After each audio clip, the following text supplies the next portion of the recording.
Христос воскресе из мертвых, смертью смерть поправ, и сущим во гробе живот даровав. Христос воскресе из мертвых, смертью смерть поправ, и сущим во гробе живот даровав. Христос воскресе из мертвых, смертью смерть поправ, и сущим во гробе живот даровав. По-испански традиционно или По-испански. Точно? Не все по-русски говорят. Не все по-русски говорят. А по-испански все понимают? Да. Mejor en castellano. Bien, pues para empezar, hoy vamos a celebrar las dos el sacramento de las bodas, el matrimonio. No he hablado yo con los novios, pero seguramente que ellos no les importa que estemos todos allí en el templo, los que quieren, claro, que no es obligatorio, para ver cómo es el rito, porque vamos a hablar ahora en teoría, en la práctica lo podemos ver ahora cómo se celebra el rito del matrimonio. De hecho, una prehistoria, utilizo la terminología que se utiliza aquí en España, la pareja. Pues los que van a venir ahora al templo yo los conozco desde hace tiempo y en teoría deberíamos hacer la boda, el rito en febrero, pero por el frío, por mi enfermedad, que no pude venir 2 domingos seguidos, lo íbamos aplazando ya hasta hoy y hoy pues tienen que venir. Por cierto que estoy un poco preocupado porque no me ni llamaron ayer ni hoy me han escrito, pero la semana pasada vinieron ellos para aclarar las dudas, así que me imagino que van a venir y vamos a celebrar la boda. Bien, lo del sacramento. Hay que tener en cuenta que el sacramento del matrimonio no es algo que aparece con la existencia de la Iglesia, porque el hecho de estar unidos en la misma carne, esto viene del Antiguo Testamento, del libro Génesis. En el paraíso, los primeros padres, Adán y Eva, es el primer matrimonio, la primera familia, digamos. Y ellos fueron bendecidos por Dios antes de que pudiera existir la Iglesia. Así que es un sacramento, la verdad, que tiene un toque especial, muy especial, toque divino. En este sacramento, en realidad, como en cualquier sacramento, participa la materia. Por ejemplo, el bautizo es agua, unción de los enfermos, vino y aceite, por ejemplo. ¿Qué más? Eucaristía, vino y pan se utiliza para luego ser convertidos en cuerpo en la sangre del Señor Jesucristo. Pues en el rito del matrimonio también se utiliza la materia. Así puedo decir que, por ejemplo, las coronas, eso es un rito de coronación, se llama. Las coronas, una señal visible, una materia que luego por dentro pues, tiene su significado y aporta algo a los que contraen el matrimonio por la Iglesia. El rito del matrimonio consiste en 2 partes. Antiguamente, hace siglos, incluso hasta hoy también se mantiene esa tradición, que aunque son 2 partes, pero están separadas. No es un sacramento dividido en 2 sacramentos y no son 2 sacramentos en el mismo, sino es un sacramento que tiene 2 partes, la primera parte y la segunda. Puede existir la primera sin la segunda, pero la segunda parte, que es el mismo rito del matrimonio, no puede existir sin la primera. Por ejemplo, a cambio, por ejemplo, el rito del bautizo tiene la primera parte, que es el rito de crismación, y después ya, el bautismo y luego la crismación. Pues el bautismo y la crismación se realizan en el acto y no se puede separarlo. En caso del matrimonio, esas 2 partes sí las podemos separar, y las separamos a veces. En algunas situaciones, en la mayoría de los casos, no separamos. pero en algunos casos sí se puede separar. Por ejemplo, el hombre y la mujer todavía no han arreglado los papeles. Papeles quiere decir que no están casados por lo civil. Es un requisito muy importante para poder casarse por la iglesia, por lo menos en nuestra iglesia ortodoxa, estar registrado. Matrimonio debe estar registrado, casados por lo civil, lo que se llama. Si no lo tienen por cualquier razón, no hay que entrar en ello y no hay que incriminar nada a ellos, todavía no han hecho, no pasa nada, pero no se puede realizar el rito del sacramento, no se puede casarles. Pero en la primera parte del rito del matrimonio, parte inicial, que es el rito de los esponsales, se llama, oficio de los esponsales, es que tiene varios nombres, pero esponsales me gusta, con los anillos. Esto sí se puede realizar y lo realizamos aquí en este templo varias veces, sobre los que todavía no tienen papeles en regla, o no tienen, pero van hacia ello, pues se realiza el oficio de los esponsales sobre ellos. Es un oficio muy poquito, dura unos 15 minutos más o menos, con sus oraciones correspondientes. Eso, pues del libro de, si podemos decir así, eso. Vale, pues para tener una idea, este es el oficio de los esponsales y es el rito de coronación, que es el rito del matrimonio, el sacramento del matrimonio.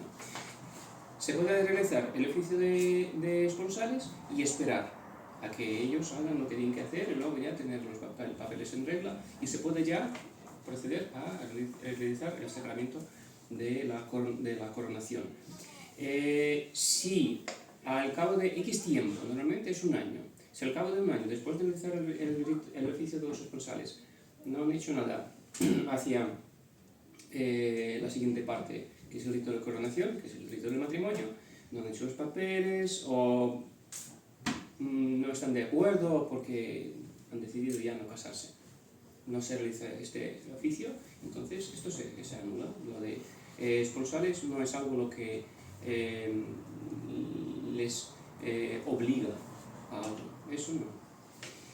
Entonces, lo que he dicho, que se puede realizar el rito de los esponsales y luego no tener el rito del matrimonio, pero no se puede tener el rito del matrimonio sin rito de los esponsales. Entonces, cuando vienen y han decidido ya que van a casarse, se realiza primero el rito de los esponsales y luego es el sacramento del matrimonio.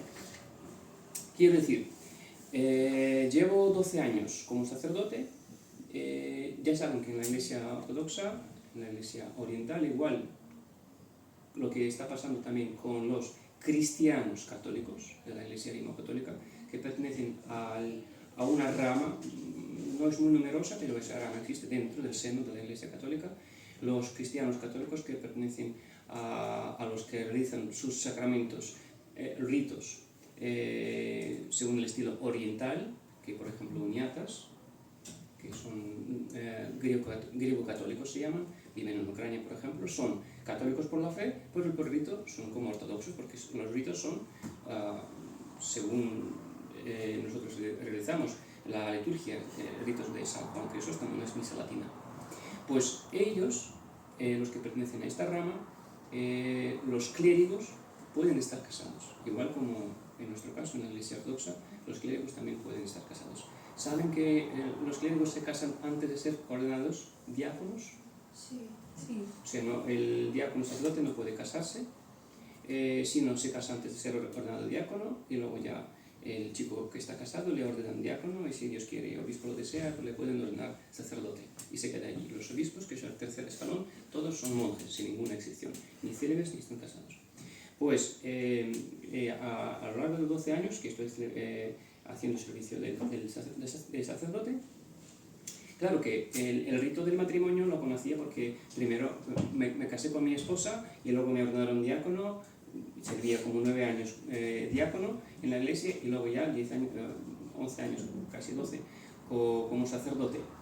Claro que estas oraciones, solo ahora, al cabo de los 12 años, entro ya en el significado de estas oraciones, en lo que tienen por dentro, en lo que significa, digamos, cada palabra en esta oración, porque mientras tú estás con las coronas por encima de tu cabeza, estás un poco nervioso, un poco no decir nada, y no entiendes, no captas palabras.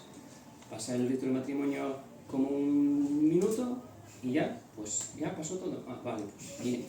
Pero cuando ya eres sacerdote, claro, esto no suele pasar porque son ellos los que se casan, ellos pueden estar nerviosos y están nerviosos en la mayoría de los casos, pero tú no debes estar nervioso y tienes que rezar por ellos y realizar bien la obra divina. Entonces, poco a poco empiezas ya a entrar en lo que se dice en estas oraciones, y la verdad cada vez me emociono porque es una sensación de que estás como un hilo incorporado en esa tela que se teja desde el Antiguo Testamento, desde las bendiciones de los primeros padres, Adán y Eva, luego los patriarcas, Abraham, Isaac y sus mujeres, Sara, Rebeca.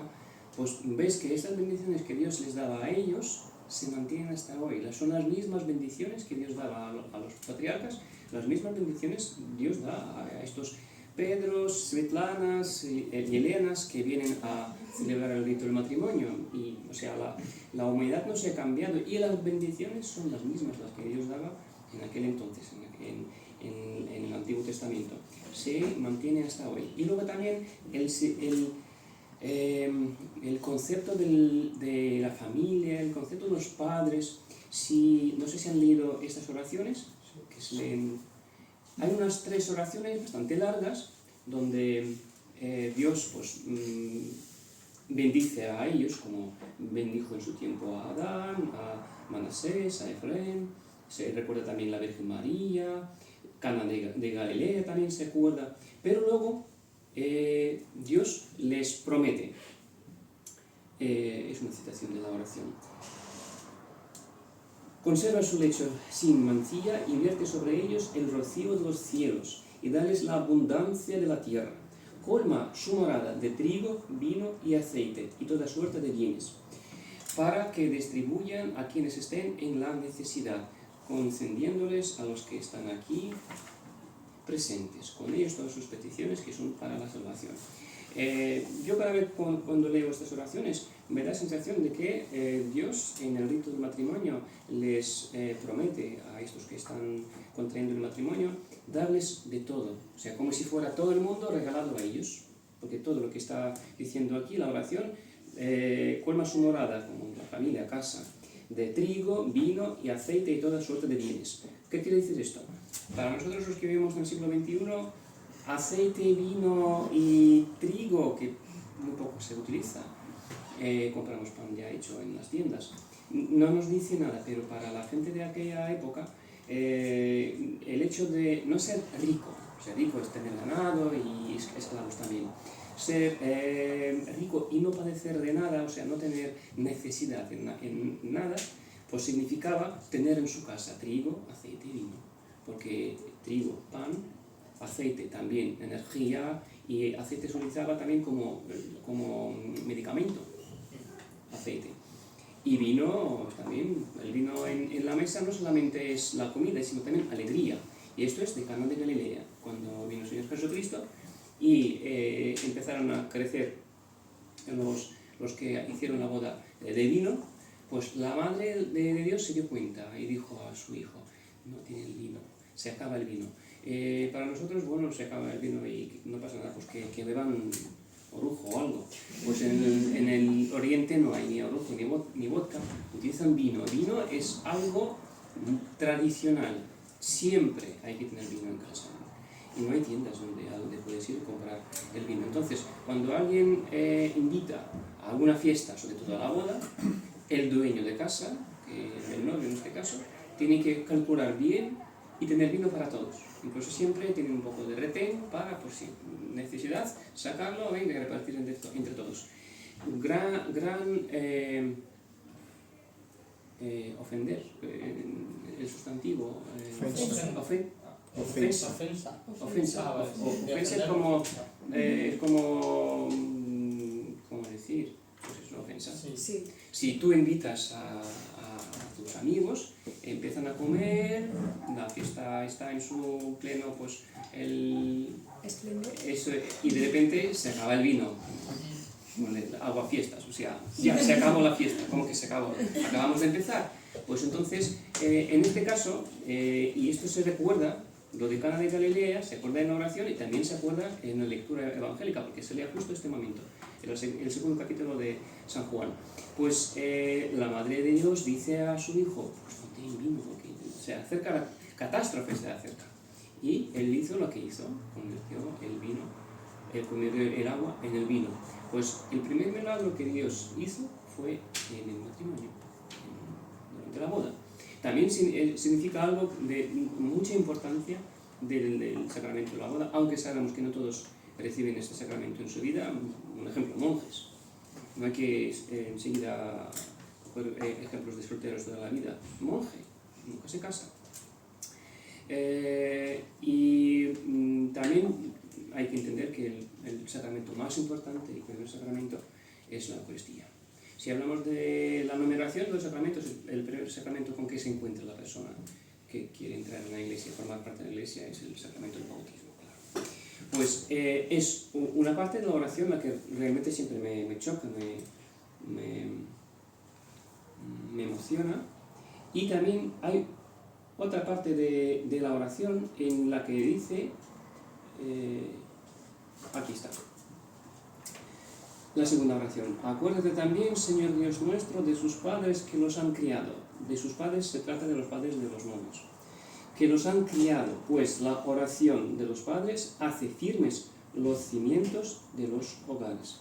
Claro que en eslavo, en paleslavo, eslavo eclesiástico, en las oraciones que leemos, esto tiene otro matiz, suena un poco, a lo mejor una forma más cercana a nosotros los que entendemos el paleslavo, y es mucho más emocional que en castellano, pero también aquí entendemos que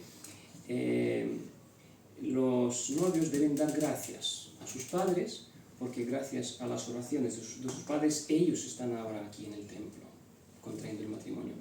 Y es lo que significa incluso ser padre o madre. No solamente estar preocupado por su hijo o por tu hija para que tenga ropa, comida, estudios hechos, sino rezar también. No siempre eso debe ser una oración en voz alta, por dentro del corazón, para que Dios le dé pues, un buen matrimonio, para que mi hijo tenga buena esposa, para que mi hija tenga buen esposo.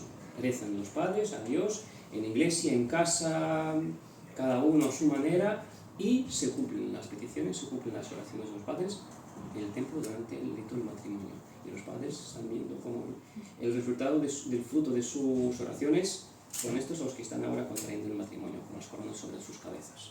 Y eso es. Las oraciones, como he dicho antes, son muy, muy, muy profundas. Después de estas oraciones se colocan las coronas sobre las cabezas. Aquí hay una diversidad, variedad de las coronas, porque cada iglesia pues, tiene sus estilos. De hecho, en la primera iglesia, en los primeros siglos del cristianismo, no se usaban coronas como ahora. Coronas parecen reyes y imperatrices. Pues con estas coronas, antiguamente era, ¿cómo se llama? ¿Coronita de flores?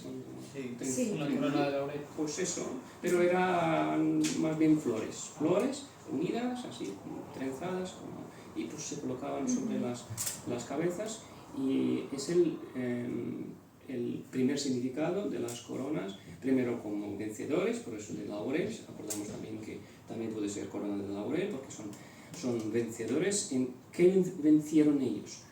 El primer significado, el primer sentido, no hablamos de los segundo o tercer matrimonio, eso ya siempre hablamos del caso ejemplar, lo que es el primer matrimonio. Es la victoria sobre mi cuerpo, mi carne, que me dice, como cualquier cuerpo, es como el caballito, pues es muy alegre y pues pide lo que pide, pero tú le dices, paciencia es castidad, estoy hablando de la castidad. Aguantar, aguantar, aguantar, aguantar hasta el matrimonio, y ahora ya los coronas, el rito del matrimonio, y estos son las coronas de la victoria de cada uno de los esposos sobre las ganas, deseos del cuerpo. Ellos aguantaban hasta hoy. Esta es la victoria de castidad. También otro significado de las coronas, como los reyes, porque ellos a partir de este momento son reyes en su reino, ya son rey, reina, emperador, imperatriz, y sus criados, criadas serían sus hijos futuros. Esto es el segundo significado de estas coronas que se colocan sobre las cabezas.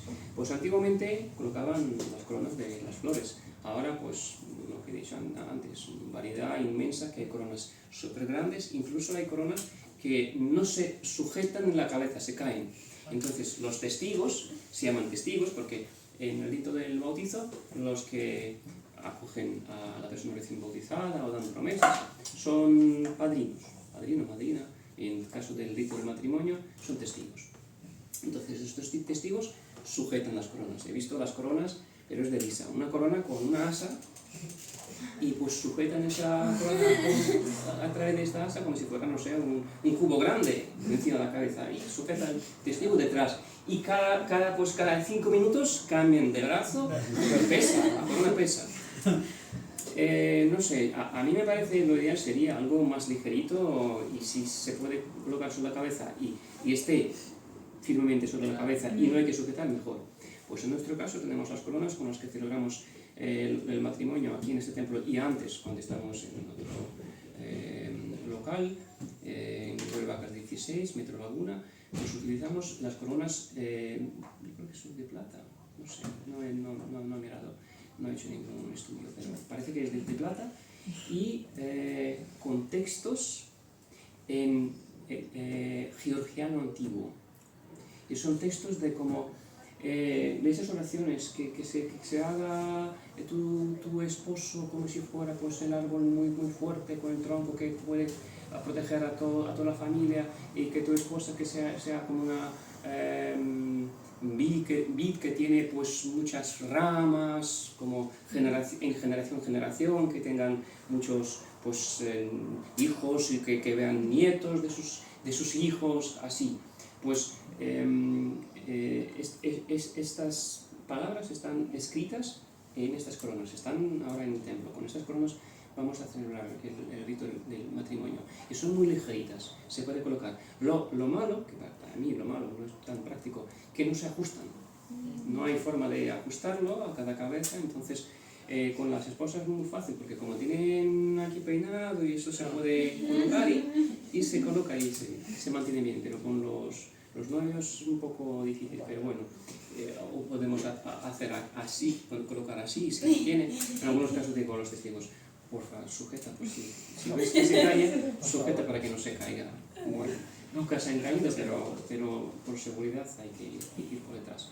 Bien, es un momento bastante importante cuando se colocan las coronas, y llevan la mayor parte del rito con las coronas colocadas sobre sus cabezas. Luego llega un momento que recuerda la unión antigua del rito del matrimonio con la Eucaristía. Yo, por ejemplo, en el rito de bautizo o confesión no hay unión directa con la Eucaristía, aunque algunos piensan que antes de comulgar hay que confesar. Es en caso de si tienes esa necesidad, tienes que confesar, pero si has intentado pues, mantenerte limpio físicamente y espiritualmente, y el último domingo has comulgado, y este domingo también no quieres, y no has hecho nada mal para estar fuera de la iglesia, para, digamos, cometer algún pecado grave, tú puedes comulgar, no hace falta confesar, aunque formalmente. Pues el rito del matrimonio sí que tiene un vínculo, no es un vínculo, bueno, sí, casi directo, vínculo con la Eucaristía. ¿Por qué? Primero, en la lectura evangélica, cuando se convierte el agua en el vino. Eso recuerda también cómo se convierte durante la Eucaristía el pan en el cuerpo y el vino en la sangre de Señor Jesucristo. Es el primer vínculo.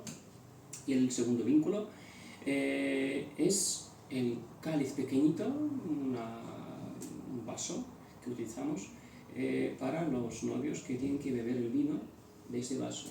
Y están ellos haciendo esto, compartiendo el mismo cáliz. Esto significa que antiguamente el rito del matrimonio se celebraba durante la Eucaristía, y este cáliz simboliza el cáliz eucarístico, y eso quiere decir que ellos esposos se unen, y les unen Jesucristo, y están unidos, como ¿qué es lo que les hace estar unidos? ¿Qué tipo de materia que les hace estar pegados? Que no es ni pegamento ni cola, que es la sangre del Señor Jesucristo, es lo que les hace estar unidos, mucho más fuerte que cualquier pegamento del mundo. Pero también recuerda a un proverbio, un dicho que existe en el pueblo eslavo, que ellos comparten el mismo cáliz, es como compartir la alegría y la tristeza entre los dos, van a compartirlo, y hay un dicho, que la alegría compartida es la alegría multiplicada por 2, porque son 2, y pues la tristeza compartida entre los esposos es mitad de la tristeza, porque se divide en la mitad, y entre ellos se reparte por la mitad y ya no sientes tanta tristeza cuando tienes al lado a tu esposo o tu esposa. Es también una parte del rito del matrimonio cuando ellos beben del mismo cáliz. El vino que se utiliza siempre es vino tinto y muy poquito. Yo siempre pregunto antes de celebrar la boda si tienen algún inconveniente. Normalmente no tienen ningún inconveniente, pueden beber alcohol. Solo una vez me pasó que él no podía beber. Creo que ya lo omití, esa parte de él. Sí, o sea, digamos, la forma, aunque no cumples algo de la forma, pero lo que está dentro, la gracia de Dios les fue dada, desde luego, a los esposos. Después se quitan las coronas, se lee una oración cuando le quitan las coronas, y luego en Apólisis, que es la oración que lee el sacerdote después del sacramento, mientras ellos están aquí, el sacerdote recuerda en esta oración a Santa Elena. ¿Por qué se acuerda Santa Elena? No sé si os he contado que Santa Elena, la madre de Constantino el Grande, era ya muy mayor y ella ya notaba que ya le quedaban muy pocos días de vida, pero de repente pues, tuvo una oportunidad de viajar a Tierra Santa 400 años después de la crucificación del Señor Jesucristo para encontrar la Santa Cruz. Y al llegar a la Tierra Santa no sabían dónde buscar, porque todo estaba profanado, no se encontraba nada, ningún resto de lo que estaba, donde buscan la Gólgota y la cruz. Y poco a poco pues ya lo encontraron, y cuando empezaron a cavar, y los que cavaban eran siervos de ella, los que le ayudaban, pues ella estaba sentada en un sillón y empezó a darse cuenta de que ya la vida se acaba y ya quedan horas de su vida. Pero a ella le gustaría llegar, pues encontrar la Santa Cruz. Lo que empezó a hacer ella es coger de su pues llamarlo bolsillo, sí, un saquito pequeñito donde llevaba las monedas, y tiraba las monedas al fondo donde estaban cavando los obreros suyos, y al ver ese dinero pues empezaron a cavar más rápido, porque hacían tranquilamente su trabajo, pero cuando empezó a tirar las monedas empezaron ya coger las monedas y más rápido encontraron la Santa Cruz. Pues esa alegría que obtuvo ella al encontrar la Santa Cruz, alegría multiplicada por señal infinita, porque primero, por fin ves la cruz en la que fue crucificado el Señor Jesucristo Salvador, y sobre todo que has llegado a verla antes de la muerte. Eso es. Entonces esa alegría muy infinita, y esa alegría se acuerda en la oración la que lee el sacerdote después del rito, para decirles que tenéis que tener esta alegría inmensa en vuestra vida, y también con esta alegría compartir con los demás lo que estamos diciendo en la oración, que los bienes que Dios os va a dar tenéis que repartir entre los que necesitan. Alegría, bienes terrenales, materiales, todo. Pues es el rito del matrimonio, la verdad que es un rito muy alegre. De todos los ritos quizá es el que más me gusta, porque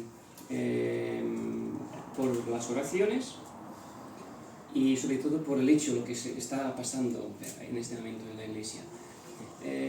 Porque otros sacramentos también son muy importantes, el sacramento del bautizo, la confesión, la Eucaristía, desde luego, sí, Pero este es como está lleno de mucha alegría y la verdad que más alegría ves cuando se casan los esposos y al cabo de X tiempo, 1 año, 2, 3, 4, vienen ya con el fruto del matrimonio para bautizar a su bebé. Y siempre digo, pues ya vemos el resultado, la gracia que fue dada a vosotros, ahora vemos es el fruto de esa gracia, ese pequeño niño que hoy va a ser bautizado. Así que es una como alegría inmensa que se transforma, primero alegría en unión, 1 más 1 es igual a 1, es lo que es curiosidad matemática, paradoja matemática, cuando 1 más 1 es igual a 1, no igual a 2, es el matrimonio, 1 a 1 es igual a 1. Y claro, pues ves que ellos, después de ese matrimonio, pues, vienen y dicen, pues padre, ya pues hemos tenido a nuestro bebé, queremos bautizarle. Y siempre digo, pues esto lo que significa en realidad, el significado importante, quizá es lo más importante, y con eso termino, ¿cuál es el concepto principal del matrimonio en la Iglesia ortodoxa, en el cristianismo ortodoxo? ¿Cómo se ve en la Iglesia a una familia? ¿Qué es? Pues es una iglesia doméstica, una iglesia menor. Tenemos una iglesia grande, aquí está, donde hay su jerarquía sagrada. Hay obispos diocesano nuestro, hay sacerdotes, vuestro servidor, hay diáconos, feligreses que vienen a nosotros como feligreses, que vienen a esta parroquia, a esta iglesia. Pues en matrimonio, que después del matrimonio se convierte en una iglesia doméstica, en una iglesia menor, también aparece, a raíz de ese sacramento, su jerarquía sagrada, donde el amo de casa, el marido, es sacerdote, la mujer, ayudante, diácono, y el fruto futuro de este matrimonio, los niños son feligreses de esa pequeña iglesia doméstica, iglesia menor.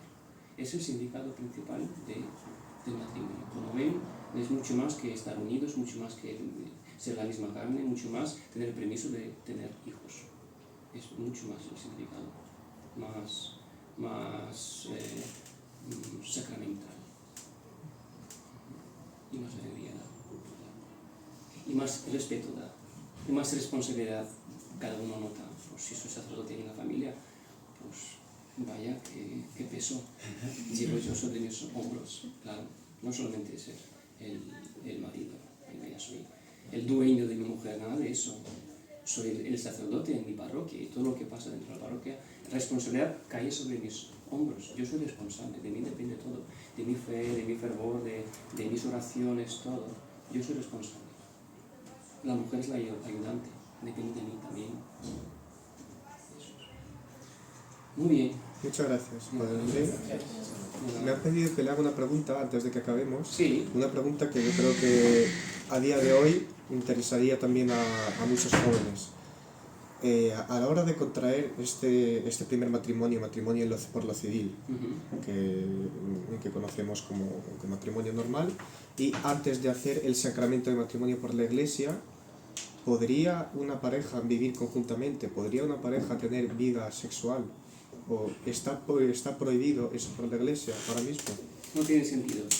No tiene sentido luego celebrar el rito del matrimonio, porque ya rompes todo lo que te desea Dios y las promesas que cumple Dios cuando te bendice. Resulta que tú no has cumplido la promesa de castidad.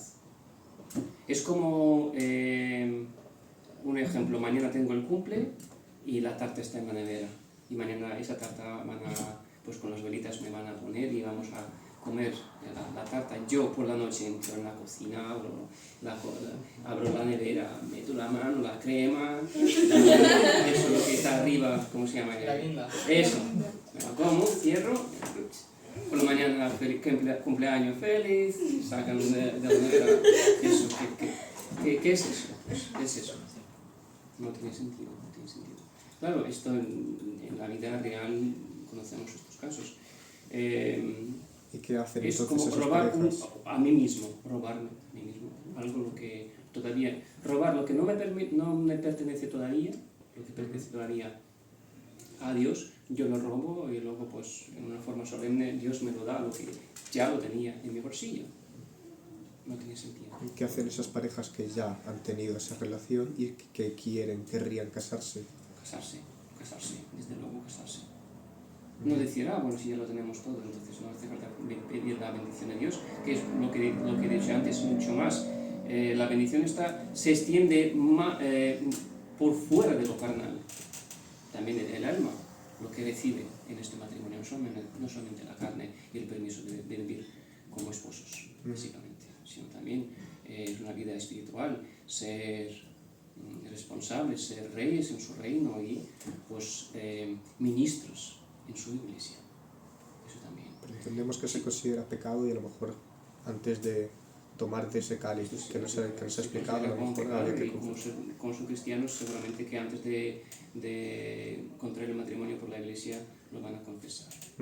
Pero no en forma formal, como, venga, pues esto me ha pasado, pues un ítem marcado como ya he confesado esto, sino realmente pues estremecerse de lo que he hecho y decir, pues he sido muy impaciente y no he aguantado hasta el momento cuando debería aguantar y podía aguantar, pero no quiso hacer o no hay que buscar excusas, en fin, que no hay que buscar excusas. Aceptarlo, confesar y decir, perdóname Dios y válgame Dios, con tu bendición y el rito del sacramento. Y claro, al ser ya esposos, no cometer nunca jamás los errores estos, no ser impacientes, incluso en la vida espiritual igual hay que ser muy prudentes. Gracias. De nada. ¿Alguna pregunta? Vale, una pregunta. Si, por ejemplo, quieres casarte por ambos ritos cristianos, por el rito ortodoxo y el rito católico, ¿cómo se haría? No es posible. ¿No es posible? No. Es como realizar el rito del bautismo en la iglesia ortodoxa y en la iglesia católica. Suena igual como nacerse 2 veces del seno de mi madre. No puedes. No puedes. Pero sí que se puede hacer matrimonio mixto en una de las 2 iglesias. Sí. ¿Cómo mixto? Y repetir y hacer los dos, aunque sea, por así decirlo, de manera ceremonial en una y en otra de manera un poco más festiva. La única iglesia ortodoxa que no acepta el matrimonio contraído entre los representantes de 2 confesiones cristianas, católico y ortodoxo, es la iglesia georgiana, que no acepta esto. Otras iglesias, y la iglesia ortodoxa rusa, acepta realizar el sacramento entre pues, el marido es católico y la mujer es ortodoxa. Y el católico no debe rechazar su fe católica, no debe convertirse en ortodoxo. Con la única condición, el fruto de este matrimonio futuro, los niños, los hijos, deberían estar bautizados en la iglesia ortodoxa. Si él da esa promesa, pueden realizar este rito. Pero se podría hacer también, por Solo en ejemplo, una iglesia, o en ortodoxa o en Sí, católica. no. Pero si lo realizan en la católica, los niños serán católicos en el futuro. Claro, no, pero yo me explico. Por ejemplo, yo lo he hablado con Vanessa el día de mañana porque a nosotros nos gustaría casarnos a los 2.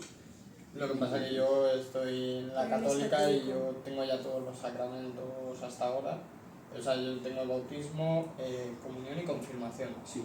Entonces, claro, yo lo que habíamos pensado era de decir, vale, pues en primera instancia hacerlo nosotros en la ortodoxa y luego, por así decirlo, para el resto de familiares, amigos y demás en la católica.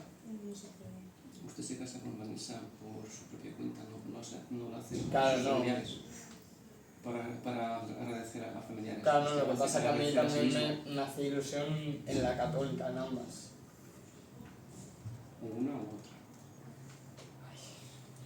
Dices No que se puede tiene que estar entre ser dos la fuegos. mía. O una u otra. Incluso, Pero no es con el el mismo futuro, fuego, incluso ¿no? con el futuro, yo siempre pienso, es mi opinión particular, si hablamos del concepto del matrimonio como la iglesia menor, yo no imagino ninguna iglesia donde el párroco es católico y los feligreses y los diáconos son Ya. ortodoxos. Se ve un poco raro esto. Así que yo pienso que en el futuro hay que unificar la fe y ser de la misma fe, pertenecer a la misma fe. Sí que suena bastante duro y... A ver, no, es complicado porque Quizá al yo final- o él, y a ver quién tiene que Claro, hacerlo, no, o sea, pero Porque, por ejemplo, en la parte de los niños ahí no lo veo tan mal, pero sí que es cierto que, a ver, al final uno también proviene de su fe y le hace ilusión también. habrá más tentaciones.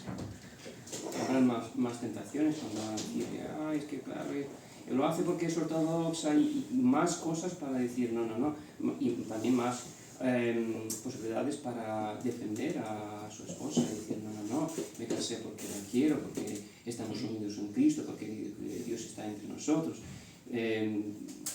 Habrá más situaciones cuando habrá que luego decir, he hecho bien, no me he equivocado, hay que defender a ella. O sea, que yo pensaba que vamos a vivir felizmente y todos alrededor de nosotros van a estar felices. Ahora resulta que no, que están un poco como con la duda y eso. Pues no hay que pensar en cómo hacer para que los demás también estén felices. No, los demás no, es más algo personal de decir, también me apetece. Pues eso he decidido definitivamente, me caso con ella, con la Iglesia Ortodoxa, y es suficiente para nosotros, para nuestra familia. Y punto. Vale. Como decir, esto es la voluntad de Dios y la cumplimos. Y yo hago lo que Dios quiere que yo haga. Eso es. Y también vale. pensar en la esposa futura también. Sí. Porque es importante de arreglar los papeles antes de todo.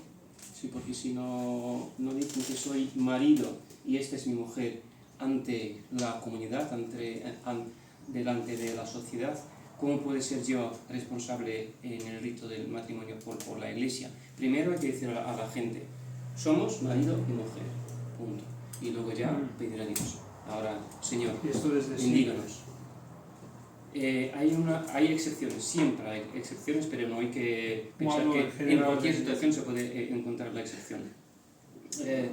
En las situaciones cuando realmente es muy difícil hacerlo de los papeles, por ejemplo, como ahora los refugiados y no se puede reunir todos los papeles, y el párroco les conoce a ellos, sabe que ellos forman parte de la parroquia, sabe el párroco que sus sentimientos son puros, él les puede casar y esperar a que hagan luego después los papeles. Pero claro, todos saben, el párroco también sabe, que lo que hacen ellos con total responsabilidad y seriedad. Eso sí. Pues es más importante hacerlo, que los restos saben que es un hecho. Efectivamente. Que no es claro, los papeles, como algo de... Sí. Si son miembros de la parroquia, son niños que nacieron de los feligreses y ahora quieren casarse, pero por alguna razón importante no pueden hacer los papeles, pues sí que el sacerdote les puede casar y ya es marido y mujer y viven como marido y mujer. Y lo de los papeles, después, pero tienen que avanzar hacia esto. Pero si vienen algunos y dicen, padre, queremos casarnos, y yo les veo por primera vez los documentos, vale. Porque no en una ocasión, había casos cuando ha sido un matrimonio falso, mentira, engaño, y luego ¿quién es responsable? El párroco, el sacerdote que les casó. Por eso, y eso también para evitar ese tipo de cosas. Es muy serio. Si nos quedamos ahora, los novios se irán a casa, sin ser casados.